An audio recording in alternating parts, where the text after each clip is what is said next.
recap from the women's retreat as they lead this worship, and we know that they were blessed beyond measure. Amen. Let us pray. Father, how we bless you and praise you for this day that you have granted unto us. And now as we look into your word, pray that you would give us a word, Holy Spirit, for we need a word from you. Let the words of my mouth and the meditation of my heart be acceptable in your sight. Forgive us, God, for our many faults and failures. We look forward to you challenging us, to being your witnesses and letting our light shine. For it's in Jesus' name we pray. Amen. Amen. This morning we want to continue our walk through the book of Esther. Book of Esther. Today we are in chapter 4. Book of Esther, chapter 4. Amen. If you were with us through the book of Nehemiah, it is the book that follows Nehemiah. The book of Esther, chapter 4, verse 9. Book of Esther, chapter 4, verse 9.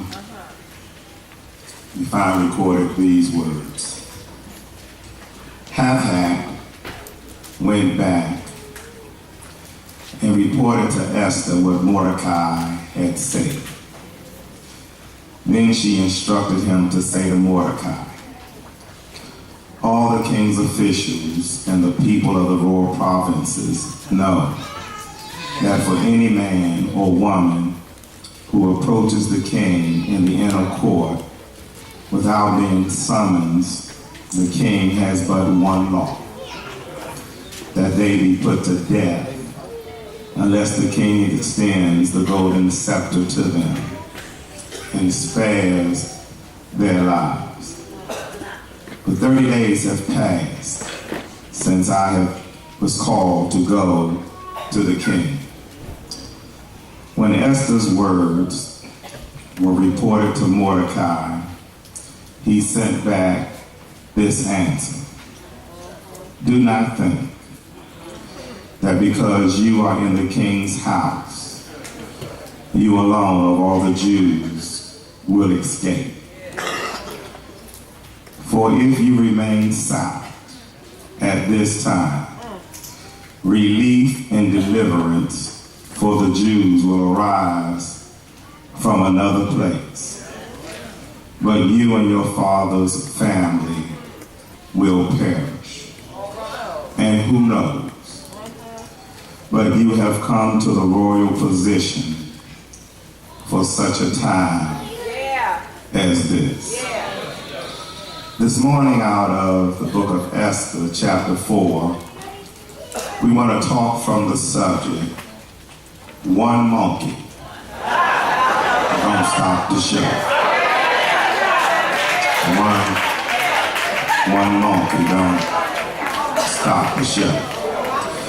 It is the understanding that oftentimes when they would have a circus performance and the monkeys were on to perform, if one monkey got sick, if one monkey did not show up, if one monkey did not come through, the show was still to go on. And oftentimes the show went on without people knowing that the monkey didn't even show up. And it is a reminder to us that as individuals, that although sometimes we feel like we are important, and although we feel like we can't be replaced, and things will not go well without us, although we may think in our minds that we are all of that, plus a bag of chips, that the reality is that although God wants to use you, but even if you refuse and you don't show up, God is not handicapped. God does not go around scratching his head wondering what he's going to do if you don't do what you're supposed to do. Because God views it that one individual, one monkey, one person can't stop his plan. His plan is going to go on with or without you. His plan will. God's will is going to be done whether you are on board or not. Because Esther chapter 4 wants to remind us that in the greater scheme of things, and what God is doing and what God is accomplishing, one monkey, one individual can't stop his plan. If you've been walking with us, we have been looking at the story of Esther. We saw in chapter 1 that the king of Persia, where Esther is as a foreigner, she is a foreigner in the Persian kingdom, is ruled by a man named Xerxes. We saw that in chapter 1, verse 1, that he is a powerful individual. He is so powerful that he has 107 provinces under his control. He is very powerful. Not only is he a powerful individual, he is a ruthless man who does not tolerate foolishness and disobedience. Because we saw that in chapter 1, when he told his wife Vashti to perform, to come out and dance for his friends, and she refused, he quickly removed her as queen. He quickly removed her as queen. And she was no longer queen in Persia. And not only was she removed as queen, we saw that in chapter 2, she is replaced by a Jew named Esther. She is not recognized as a Jew. Her cousin Mordecai, who had raised her because her mother and father had been killed, when he presents her in this role to be in the line, be in the role as queen, he instructed her that she was not to reveal who her heritage and what her heritage was. Mordecai was her cousin, who I said was right there with her when she was all by herself. Esther finds favor with her attendants, and ultimately finds favor with the king, so that she is positioned and placed as queen over Persia. She is positioned above all the other women that were in his harem. He saw her as a very special woman. There was an occasion, as we saw the latter part of verse chapter 2, when two men wanted to take Xerxes' life. Mordecai found out about it, went to his cousin, Queen Esther, and let her know. And the plot to take the king's life was averted. It was stopped because of Mordecai's involvement. And we saw that although Mordecai had a major hand, in the king not losing his life, the credit went to Haman. And Haman was a dangerous person. So last week we talked about dangerous people. Dangerous people. And Reverend Ernest sent me a text this week and thought I should remind you that many of you who think other folk are dangerous need to realize that you might be the dangerous person. You might be the dangerous one. Dangerous people. And so he took credit. He took credit for which belonged to Mordecai. He took the credit that belonged to Mordecai. As a result, he wanted people to worship him. He wanted people to pat him on the back. He wanted people to acknowledge him for what he had done.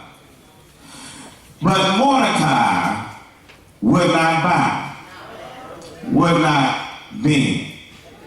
And as a result of Mordecai not bowing and bending to Haman, Haman went to the king. When he found out that Mordecai was a Jew, he says, it's not enough for me just to kill Mordecai. I'm not satisfied with just wiping out Mordecai. I want to kill all the Jews. I want to exterminate all the Jews. I want them killed. I want them annihilated. I want them removed. I don't want to see a Jew around here. And when we kill them, not only do we want to kill them, but we want to take everything that they own so they have nothing. And he got the king Xerxes to sign. He got the king Xerxes to agree that every Jew should be killed. Every Jew should be wiped out. We hate these foreigners in our country. Let's kill them all. Let's remove them all. We want them dead. We want them gone. Chapter 4, verse 1, where we start today, when Mordecai, Queen Esther's cousin, learned of all that had been done, learned that Haman had put an edict that they all should lose their lives, a law that every Jew should become. He tore his clothes. He put on sackcloth and ashes. And that's what was used when a person that was in mourning, that they would walk around in burlap, they would walk around in dark clothes. They wanted everybody to know that I'm going through a hard time, everybody to know that I'm grieving, everybody to know that I'm in the midst of pain. And not only did he go around in dark clothes and burlap and sackcloth and ashes, he went around the city wailing loudly and bitterly. He went around crying in pain. Why is he so hurt? Because Mordecai knows that part of the reason Haman wants to kill everybody is because of his fault. He realizes how Mordecai realizes that the reason why Haman is so hell-bent on removing everybody is because he would not bend. And because he would not bend, he wants everybody that looked like him, everybody that looked like him, gone. He cries and he weeps. He walks around in sackcloth and ashes. He is mourning, he is sorrowful. But as he goes, he only went as far, verse 2 says, to the king's gate, because nobody clothed in sackcloth was allowed to enter it. You couldn't enter the palace, being said, because the king already had enough pressure, the king already had enough concern, the king already had enough worries, the king already had enough responsibility, and he didn't have time to deal with your foolishness. And so if you could not come into his presence dressed properly, you could not enter. All right. Notice the sadness throughout the town. Notice the sadness throughout the province. In every province, verse 3, to which the edict, that law and order of the king came, there was great mourning of the Jews. There was fasting and weeping and wailing. And many lay in sackcloth and ashes. And notice that because of the law, not only was Mordecai in distress, not only was Mordecai wailing, not only was Mordecai broken, but everybody, every Jew around town came Can you imagine? Can you imagine how these individuals felt? As foreigners in the land of Persia, can you imagine the pain? Can you imagine the hurt? Can you imagine the concern? Can you imagine the worry? Can you imagine how upset they were when they got word on a certain day, all of y'all gotta go?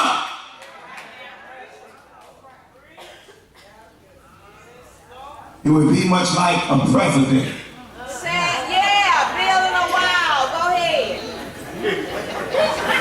Sending a proclamation out through DACA for saying that everybody that I don't like, everybody that I don't want to be bothered with, you gotta get out of town. Come on, Pastor. Doesn't matter if you grew up here. Doesn't matter if your family brought you here as children and you had no say in the matter. It doesn't matter what your responsibility is. It doesn't matter if you're trying to help make the country better. It doesn't matter about your input. It doesn't matter that you were given and you were tax-paying citizen. It doesn't matter that you're significant in a role. I want to go. Say it out loud. And Mordecai is in pain. Yeah. He's not able to get into the palace to talk to his cousin Esther, who is the queen, because she is now sheltered. When Esther's eunuchs and female attendants came and told her and got word to her about Mordecai, she was in great distress. What's going on with my cousin who has always been here for me? What's going on? Well, what is the story? And she sent clothes in order that she might talk to him. But the text says he refused to accept them. Yeah. So verse 5, Esther summons Hathach, one of the king's eunuchs, assigned to her and ordered her to find out what was troubling Mordecai, what was going on with my cousin Mordecai. Why is he walking around in sackcloth and ashes? Why has he torn his clothes? Why is he weeping and wailing? Why is he crying? Why is he so down? Why is he grieving? What's going on? What's going on with my cousin? Hathach, verse 6, went to Mordecai, verse 6. In the open square of the city in front of the king's gate. And Mordecai told him everything that had happened to him, how he would not bow.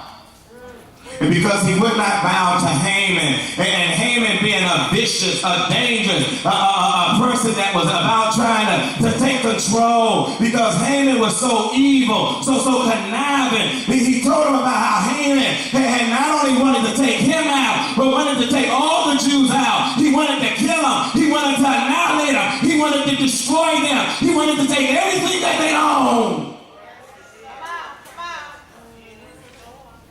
Notice, and not only did he want them gone, he is willing to pay the price. He talked about how Haman had offered an amount of money, and in chapter 2, in chapter 3, verse 9, the text says he offered 2,000 talents of silver, about $250,000. That he tells the king that if you kill him, I'll give you money in the treasury. I want him gone. He gave them a copy of the text of the law that said they all had to die. That had been translated in every language, because I want everybody to know that I hate him. Notice, text for the annihilation which had been published in Susa to show Esther, to explain to her and instruct her. Now that you know what's going on, now that you know that Haman wants to take our lives, now that you know that Haman has sent word and has got Xerxes the king to agree that everybody should die, I tell you, Esther, what I want you to do. I want you to go to the king, and I want you to ask for mercy. Ask the king to have mercy on her people. And who is her people? The Jews. And even though everybody else don't know you a Jew, Esther, I know who you are. Hashtag verse 9 went back. He reported to Esther what Mordecai had said. And Esther responded. Esther instructed him, you go back to Mordecai.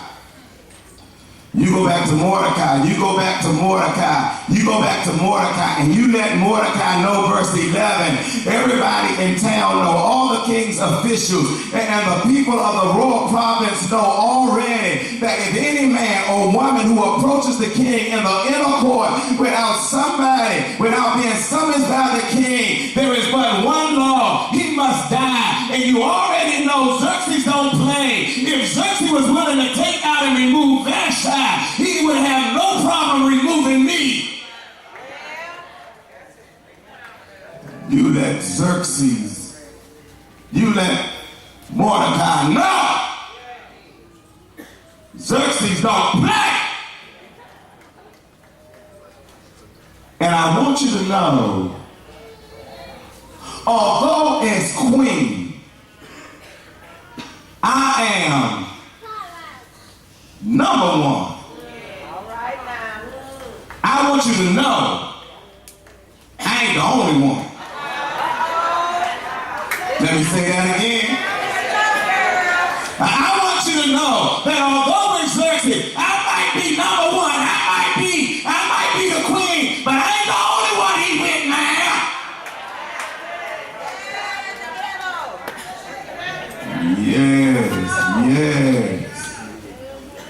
Yes. You go back and tell him it puts me in a bad situation.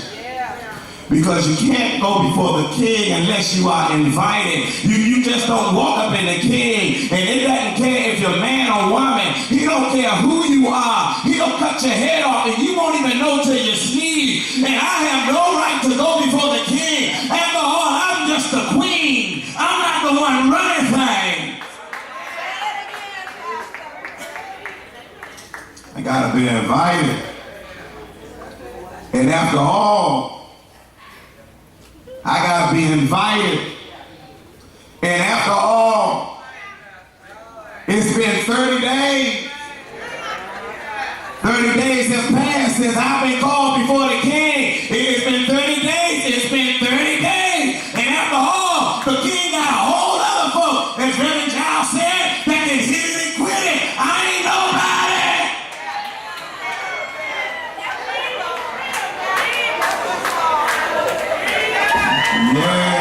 Yes. Oh, yes. He got a whole bunch of women and he's calling in. And it's been 30 days since I've been in the bedroom with him. It's been 30 days since I've lied with him. It's been 30 days since we've got our groove on. It's been a long time. And you telling me to go before him? I ain't got no right.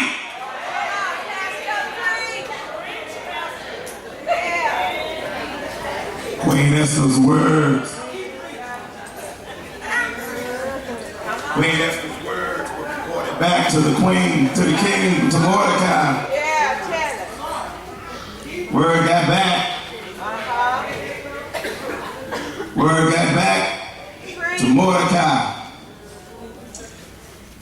I ain't going. I'm in a good place right now. I ain't going before the king because I know my place right about now. Oh yes, you don't know where I come. Oh yeah, you know where I come from, and I'm living good right now. I got those who are watching over me. I got those who are helping me. You know, Mordecai, I used to be be in rags, but now I'm in riches. I've come too far now for me to go back in the midst of a mess, and I ain't gonna mess up my good thing because the king been too good to me. Baby, I got it going on up here in this palace, and I ain't gonna break down. I ain't gonna mess up just to try to save somebody. Mordecai says, let me tell you something, sweetheart. Verse 13, let me tell you something, honey. Let me tell you something, sugar pie. Oh yes, I know you in the king's palace now. But it ain't always been that way. Yeah, I know you got it going on now, sweetheart. But it ain't always been that way. Yes, don't think that just because you in a good place right now that he won't try to take you out. Yeah, baby, I know where you come from. You used to be on the block just like we used to be on the block. Yes, you used to run around just like we used to run around. You might be eating high alcohol now, baby. You might not be eating a ham in the steak now, baby. But baby, you know you grew up on them chitlins and them hormones just like everybody else, sweetheart. You might be eating a chicken breast now, but baby, you know you grew up on them necks and them feet. Baby, don't you dare forget where you came from. Oh yes, you in the Queen King's palace. Sweetheart, don't you dare forget where you came from. Oh yeah, you may be got it going on, but baby, that's just the weed you wear, sweetheart. Yeah, baby, that's just the weed you got in that head. I know you got some naps up under there.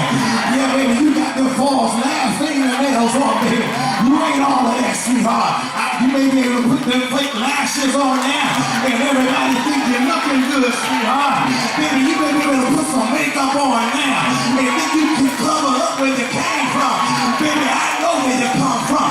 Baby, you may be able to wear some bling bling right now, but baby, I know where you come from. Baby, you may be able to smell good now with your cologne, but I know where you come from. Baby, you might got a queen on your head now, but baby, I know where you come from. Don't you dare forget. Don't you dare forget. Don't you dare forget. Don't you dare forget. Don't you dare forget where you came from.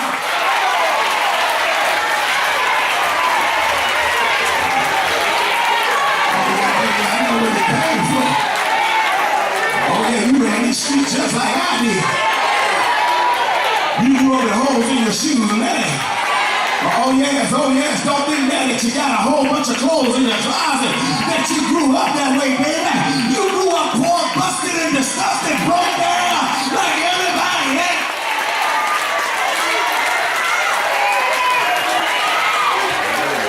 Don't you get in that palace and you done started smelling yourself, sweetheart. Oh yes. Don't you think that you alone want to escape. Don't you think, baby, that that you alone, he ain't gonna get you when he start wiping out the Jews, baby. Because you know, you may not think you like I am. Baby, when it's all been said and done, you are broke down just like everybody else.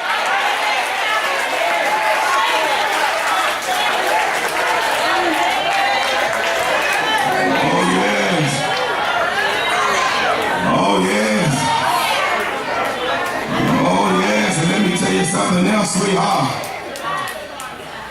Don't think you're gonna get away just because you're in a good spot today. Let me tell you something, sugar, verse 7:14. For you remain silent at this time. You don't want to say nothing at this time. Let me let you know something, baby. God ain't gonna go around scratching his head. Let me let you know something, honey. You ain't got to say a word. Because even though you don't want to be used, even though you don't want to go before the king, even though you want to be silent and you don't want to get involved, let me tell you, God's people are involved. And when God's people are involved, God is going to show up and God is going to show out. God is going to make a way out of no way. And I tell you, you may not want to get involved, but I tell you, God is going to step in because relief is going to come from somewhere. God is going to send a deliverer from somebody with or without sheep.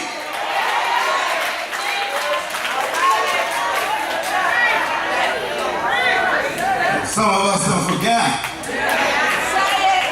Oh yes, God can get it done with. or without you.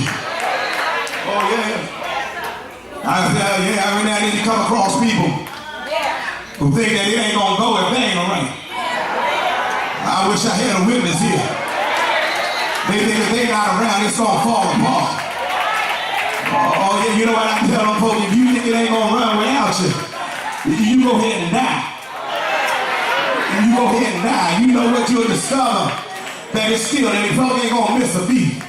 Yeah, you go ahead and die.